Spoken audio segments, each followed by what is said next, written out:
The fat that sits on top of your chest can make you feel unattractive, it can decrease your self-confidence, and make it difficult to find clothes that even fit. And even though there are some medical reasons that can lead to the development and the growth of breast tissue in men, such as gynecomastia, the truth is that many people who think they have gynecomastia actually suffer from pseudogynecomastia. And the difference is that while gynecomastia refers to the growth of breast tissue in men, pseudogynecomastia is a medical term for what appears to be breast tissue, but is actually simply an accumulation of fat around the chest that's caused by an excessively high body fat percentage. So the number one tip that we have to get out of the way right off the bat is that if you're overweight or carrying excess body fat, you should put yourself into a calorie deficit first to get rid of that excess fat. Burning fat can help with this problem in multiple ways. First of all, losing fat helps you reduce your estrogen levels and increase your testosterone levels. And lowering estrogen by itself can help reduce the risk of gynecomastia. But like I said, most people with man boobs have pseudogynecomastia, which can be fixed entirely by losing fat. On top of that, even if you actually do have gynecomastia, it's still very important to lose fat because this condition tends to pair with an excessively high body fat percentage. So the first step is to reduce your caloric intake. And tip number 2, which goes hand in hand with reducing your calories, is to make sure that your new diet is sustainable. All too often, someone with excess body fat will rush in, drastically drop calories, put a ton of restrictions in place, and pretty much starve themselves. That doesn't work. It's crucial for you to understand that a diet only works if you can maintain it for the long run, especially since your biggest problem areas in regard to body fat are usually the last spots that actually get fully burnt off. That's why it's so important for you to make sure that your diet is sustainable. For example, the ketogenic diet can be highly effective for fat loss. However, a common downfall with the keto diet is that even though most people can follow the diet very well for a few days or weeks, as they move on to months and years, most people find that they start really craving carbs. The temptation can become so great that you end up binging and you undo all your hard work, ending up back at square one. And keto is just one example. There are many other approaches that work for some people but are not sustainable for others. The solution is to do your best to adopt an eating style that allows you to maintain a calorie deficit while at the same time still fits with your lifestyle, preferences, and your willpower. You also want to do your best to set up your diet in a way in which you don't constantly feel hungry, because hunger is the primary reason why most diets fail. And this actually brings me straight to point number 3, which is don't drink your calories. One of the easiest ways to make your diet more satiating and to feel less hungry is by eating your calories instead of drinking them. For example, you can drink hundreds of calories within seconds, but if you have to chew those calories, it'll take you much longer. On top of that, most liquid carbohydrate beverages have almost all the fiber stripped away. And fiber is a nutrient that benefits hunger control by reducing blood sugar swings and increasing the time it takes for your body to digest the food. Juicing fruit and vegetables causes the fiber to be removed, which is why your body can digest fruit and vegetable juices much faster than the same fruits and vegetables in solid form. Blending your fruits and veggies, by the way, doesn't remove the fiber, so keep that in mind that it's better to blend rather than juice. Now, even though juicing can be a problem, sodas are far worse. Many studies show that people who drink soda tend to weigh more than those that don't. Fortunately, it also works the other way around. By cutting sugary drinks out of your diet, you'll end up taking in fewer calories without much effort at all. This adjustment alone is enough for a lot of people to start losing weight and to continue losing weight over time. If you really crave soda or other sweet drinks, you should know that studies show that substituting sugary drinks with artificially sweetened alternatives like diet sodas ends up lowering your calorie intake and assists with weight loss. And even though artificial sweeteners have been demonized in the past, human studies have shown that artificial sweeteners are generally safe when the maximum recommended intake is not exceeded. Another simple diet change that'll help you burn more fat without thinking about it is avoiding excessive food variety within each of your meals. Now, don't get me wrong, I understand and agree that variety is the spice of life. And it's actually also good to have variety in your diet because it allows you to consume a broader range of beneficial nutrients. With that said, if you're having multiple meals throughout the day and you're struggling to lower your calories, do your best to avoid filling your plate with all different kinds of tastes for each meal, because that'll actually increase calorie consumption. Meanwhile, limiting the variety within each meal to something like only one protein source, one carb source, and one vegetable source can really help reduce calories without any thought to it.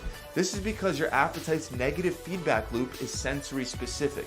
So what I mean is that you don't just become full, instead you become less motivated to continue eating certain flavors. This is why even if you go to a buffet and you eat until you're stuffed, you'll find that there's still always room for dessert. So the greater the variety of foods within a meal, the greater your appetite will be during that meal. An example of this would be if you had rice, pasta, chicken, beef jerky, green beans, and corn on the cob all in one meal. It would be much better to just stick to one carb source, one protein source, and one vegetable source, because once you get full on the rice, you may still have room for the pasta since it's a different flavor and different texture. Same with the chicken. After you're full of chicken, you may still crave beef jerky. Now, this doesn't mean you can't have cheat meals with this strategy, you would just apply the same concept. So if you want something crunchy for a cheat meal, you might buy a bag of potato chips. Instead of buying Doritos, cheese doodles, and salt and vinegar chips, just choose one flavor and save the other options for another time. Even though this strategy isn't required, if you find it hard to control your calories, simply limiting the amount of different flavors within each meal can help you reduce calories automatically, as shown by multiple studies. Another important diet change for anyone trying to burn fat, and especially for someone that actually has gyno, is to eat anti-inflammatory foods. According to research, even though the exact relationship between inflammation and weight loss isn't fully understood, it is clear that reducing inflammation is an essential and necessary component of weight loss, just like diet and exercise are. Now, specifically, if you do have gyno, it can cause your breast tissue to feel swollen and tender, and that's typically caused by inflammation. But the bottom line is that whether you have gyno or just too much body fat, consuming anti-inflammatory foods will help a lot. These are foods that contain antioxidants that help your cells fight free radical damage within your body. An example of a diet that contains a lot of these types of inflammation-lowering foods is the Mediterranean diet. This diet is based on the traditional foods people used to eat in countries like Greece and Italy back in the 1960s, and scientists found that these people were much healthier than Americans are nowadays, and they had a much lower risk of many chronic diseases that we see today. One reason for this is that the Mediterranean diet contains high amounts of anti-inflammatory foods like fruit, vegetables, nuts, seeds, legumes, herbs, fish, and extra virgin olive oil. On top of that, it also limits the amount of added sugar, refined grains, trans fats, refined oils, processed meats like hot dogs, and other highly processed foods, all of which raise inflammation. So even more important than making sure that you're eating healthy anti-inflammatory foods, you want to make sure that you're avoiding the foods that are known to cause inflammation.